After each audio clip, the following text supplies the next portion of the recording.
Salut l'équipe, de retour sur la chaîne pour un nouveau tutoriel et aujourd'hui on continue de monter en puissance, on va voir le Hamat Alternative Beach Around the World.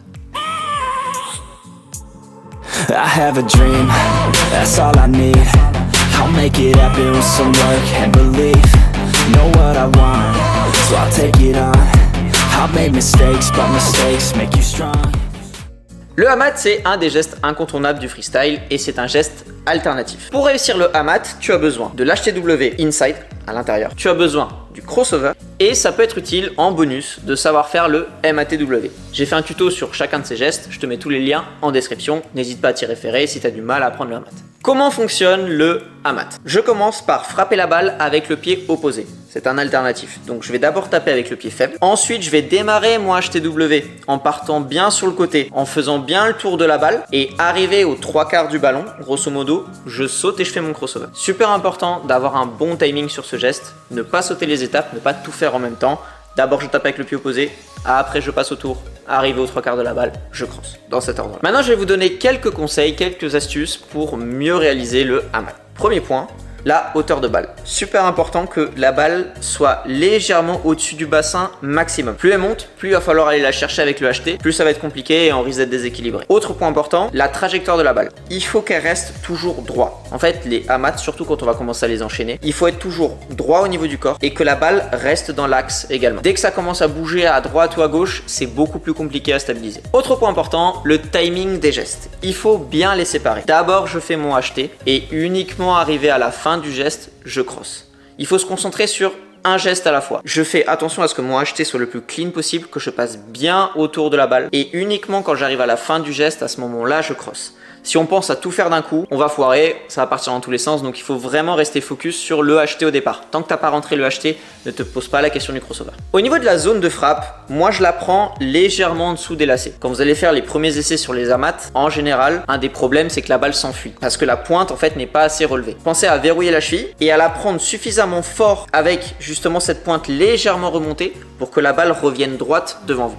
Autre chose qui peut aider, surtout à vaincre la peur du Hamat, parce que c'est un geste qui fait un peu flipper au départ, c'est de bien partir d'abord sur le côté quand on fait l'HT. Je me concentre d'abord sur ouvrir le pied, comme ça je le vois dans mon champ de vision et ça me fait moins peur que partir tout de suite sur la balle. Et je vais tourner après en faisant gaffe à bien passer autour de la balle. Ça peut aider et ça peut également permettre d'avoir une hauteur de balle un peu plus haute parce qu'on a tendance au départ à vouloir crosser trop tôt. Et donc en partant un peu sur le côté, on perd un peu de temps, entre guillemets, et ça permet après quand le cross arrive que la balle remonte plus fort. Au niveau du timing, ça aide un peu. Ensuite, une fois qu'on sait à peu près où est-ce qu'on va envoyer les jambes, on va travailler les bases de la mat, c'est-à-dire le HTW à l'intérieur, le crossover, et on va réaliser un petit enchaînement qui va simuler en fait la mat, mais avec une touche supplémentaire. Donc je fais l'HT à l'intérieur, et tout de suite après, j'envoie mon crossover. Une fois qu'on a réalisé cette petite routine, on peut commencer à travailler la mat, mais avec un rebond. Je laisse la balle retomber juste devant moi, je lance la mat et je récupère. Et une fois qu'on a fait tout ça, on est prêt, ça y est, mentalement et physiquement, à travailler la mat. Pour ceux qui arrivent déjà à le faire, essayez tout le temps de faire une touche avec le pied gauche juste après la mat. Si vous faites la mat à droite, touche pied gauche, l'inverse si vous êtes gaucher. Ça va vous permettre en fait de travailler ce qui viendra après, c'est-à-dire faire un combo avec la mat.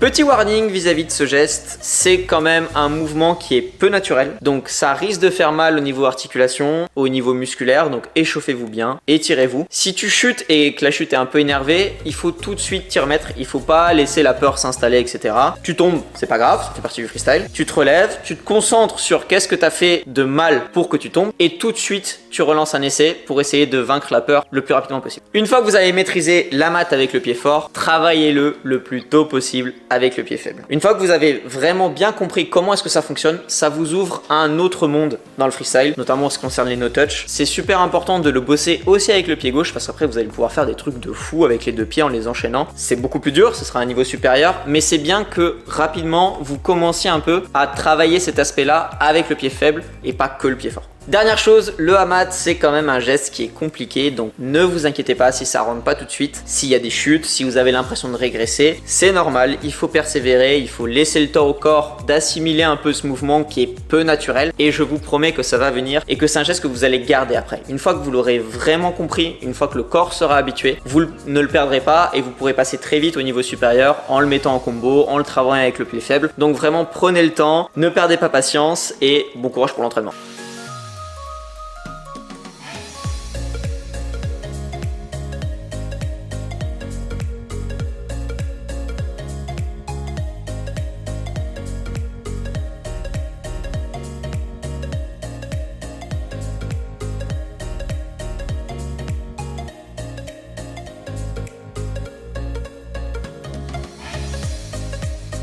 C'est tout pour ce tutoriel, j'espère qu'il t'a plu. Si c'est le cas, je te laisse liker la vidéo, t'abonner, c'est super important pour le développement de la chaîne. Si tu veux voir ma gueule plus souvent, je te laisse mon Instagram juste ici. J'ai un challenge d'un post par jour de freestyle pendant 1 an. Tu vas avoir plein de combos, des amats et d'autres choses. Dans 2 semaines, on s'attaque au geste opposé, la tate. Cette fois, on part à l'extérieur. J'espère que ça va te plaire. En attendant, je te souhaite de bons entraînements et on se retrouve très vite pour une prochaine vidéo. Ciao!